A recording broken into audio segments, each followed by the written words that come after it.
একটা নতুন ভিডিও নিয়ে চলে আসলাম তোমাদের কাছে। ভিডিওটা দেখে তোমরা বুঝতেই পারছো আমরা কোথাও যাচ্ছি। হ্যাঁ, আমরা সেজে গুজে মহাকাল বাড়ি যাচ্ছি শ্রাবণ মাসের দ্বিতীয় সোমবার জল ঢালতে। তো বাড়ি থেকে সবাই মিলে সেজে গুজে বের হয়ে গেছি। তারপর বাড়ির সামনেই পেয়ে গেলাম একটা টোটো। তো সেই টোটোতে করে আমরা চলে যাচ্ছি এবার মহাকাল বাড়ি। তো আমরা সবাই সেজে গুজে খুব সুন্দর করে বাড়ি থেকে বের হয়ে মহাকাল বাড়িতে চলে আসলাম। যাই হোক, বাড়িতে বসেও জল ঢালা যায়, বাড়িতে শিব ঠাকুর থাকলেও জল ঢালা যায়, কিন্তু কোথাও যেন মনে হয় যে বাবার বাড়িতে গিয়ে বাবাকে ডেকে ঘন্টা বাজিয়ে উঠিয়ে তারপর পুজো দেওয়ার শান্তিটাই কিন্তু আলাদা।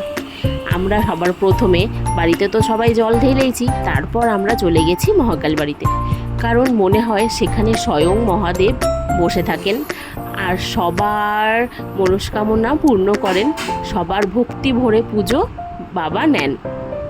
তাই কিন্তু আমরা যতই বাড়িতে পুজো করি না কেন, তবুও মহাকাল বাড়ির মন্দিরে গিয়ে জল ঢালা শান্তিটাই আলাদা। তাই জন্য দেখতেই পারছো কতটা ভিড়। এখানে ভিড়ের মধ্যে ঠেলাঠেলি করে পুজো দিচ্ছিলাম। এখানে অনেকক্ষণ টাইম নিয়ে পুজো দেওয়া যাচ্ছিল না, কারণ সবাই ওখানে পুজো দিতে গেছে। একজন অনেকক্ষণ টাইম আটকে রাখলে তো আর চলবে না, সবাইকেই পুজো দিতে হবে। তো আমরা অনেক প্রিপারেশন নিয়ে অনেক জিনিসপত্র, মানে আমি তো অনেক কিছু নিয়ে গিয়েছিলাম ওখানে পুজো দেওয়ার জন্য শিব ঠাকুরের কাছে।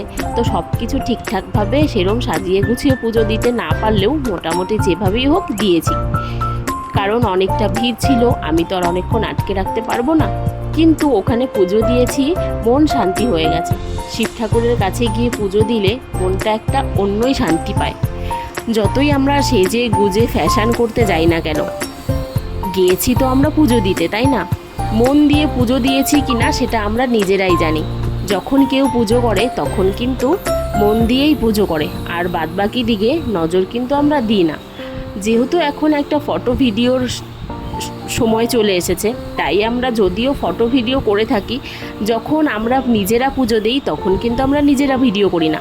হয়তোবা আমাদের সাথে যারা থাকে তারা এই কাজগুলো করে, কারণ আমরা সকলেই এই জিনিসটা করতে খুব ভালোবাসি, আমাদের এই ফেসবুক বলো ইউটিউব বলো সব কিছুর জন্য। তো আমরা এটা করেও একটা মনের শান্তি পাই, যেহেতু আমরা ফটো ভিডিও ব্লগ করতে ভালোবাসি। তার মানে কিন্তু এই না যে আমরা লোক দেখাতে পুজো দিতে গিয়েছি, ফ্যাশন করতে পুজো দিতে গিয়েছি। আমরা শান্তিতে মন ভরে ঠাকুরকে পুজো দিতেই গিয়েছিলাম। আমরা যেটাই করি না কেন সেটাই আমাদের ভালোবাসা থেকে করি।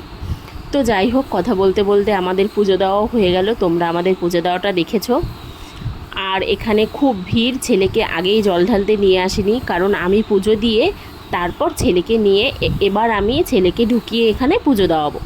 তো আমার ছেলে তো জায়গাই পাচ্ছিল না পুজো দেওয়ার জন্য, এত ভিড় ছিল। যাই হোক, ওখানকার একটা কাকিমা খুব ভালো ছিল, আমার ছেলেকে দেখে বলল, যাও তুমি আগে পুজো দিয়ে নাও। তো দেখো, আমি আমার ছেলেকে নিয়ে চলে গেছি ওখানে পুজো দিতে। ছেলেও কিন্তু আমার শিবের ভক্ত, কারণ বাবা শিবের ভক্ত, মাও শিবের ভক্ত, আর ছেলে শিবের ভক্ত হবে না তাই কি হয়? দেখো, আমার ছেলেও জল ঢেলে ফেললো। তো আমার ছেলে কিন্তু শিব ঠাকুরের মন্ত্রও বলতে পারে আর ওম নমঃ শিবায়ও বলতে পারে। তখন কিন্তু ও জোরে জোরেই বলছিল, কিন্তু শোনা যাচ্ছিল না ঠিকঠাক। যাই হোক, ছেলে পুজো সুজো দিয়ে বের হয়ে গেছে, আমরাও পুজো দিয়ে বের হয়ে গেছি, মনের শান্তি পেয়েছি। এবার আমাদের যেটা শান্তি আরেকটা জিনিসে, ফটো ভিডিওতে। তো সেগুলো আমরা করব না তাই তো আর হয় না।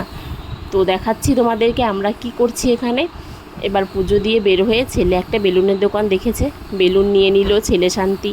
এবার আমরা এত গরমে গা একদম পুড়ে গেছে আমাদের, আর এত ভিড় ছিল, তাই জন্য আমরা ওখান থেকে পেপসি রেখে ফেলেছি। পেপসি নিয়ে এবার আরাম করে দাঁড়িয়ে দাঁড়িয়ে পেপসি খাচ্ছি। আর বটগাছের নিচে জানোই তো কতটা সুন্দর হাওয়া, আর কত আরাম লাগে, ওখান থেকে আসতেই ইচ্ছে করে না। তো পেপসি খেয়ে সবাই একদম ঠান্ডা হয়ে নিচ্ছি। পেপসিটাও খুব সুন্দর ছিল, অরেঞ্জ কালার, আর দারুণ টেস্ট ছিল খেতে। সেই ছোটোবেলায় কবে পেপসি খেয়েছিলাম ভুলেই গেছি, আবার অনেক দিন পর পেপসি খেলাম। তো পেপসি, এই দেখো আমরা খাচ্ছি পেপসি। যাই হোক, খুব ফিলিংস নিয়ে পেপসিটা খাচ্ছি। এবার পেপসি খেয়ে আমরা রওনা দিয়ে দিব বাড়ির উদ্দেশ্যে। টোটোতে করে বাড়িতে চলে আসলাম, আর কি সবাই খুব ক্লান্ত। এই ভিডিওটা এখানেই শেষ করছি।